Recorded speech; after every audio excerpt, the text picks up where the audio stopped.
ক্যান্সারের অ্যান্সার আছে, কিন্তু শিরকের কোনো অ্যান্সার। সবচেয়ে বড় গুনাহ। আল্লাহ রাব্বুল আলামিন চাইলে সব ধরনের গুনাহ ক্ষমা করে দেন, কেবলমাত্র শুধুমাত্র শিরকের গুনাহ ছাড়া। কোন গুনাহ ছাড়া বলেন?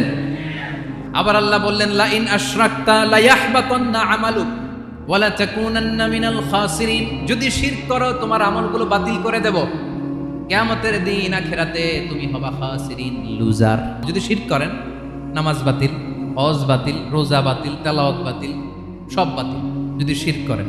আবার বিশ্বনবী হাদিসে কুদসিতে বললেন, আল্লাহ বলেন, কিয়ামতের দিন পুরো জমিন পরিমাণ গুনার বস্তা নিয়ে যদি তুমি আমি আল্লাহর দরবারে হাজির হয়ে যাও, আর ওই গুনার বস্তার মধ্যে যদি শিরকের গুনাহ না থাকে, তাহলে পুরো জমিন পরিমাণ ক্ষমার বস্তা নিয়ে আমি আল্লাহ তোমার কাছে হাজির হয়ে যাব।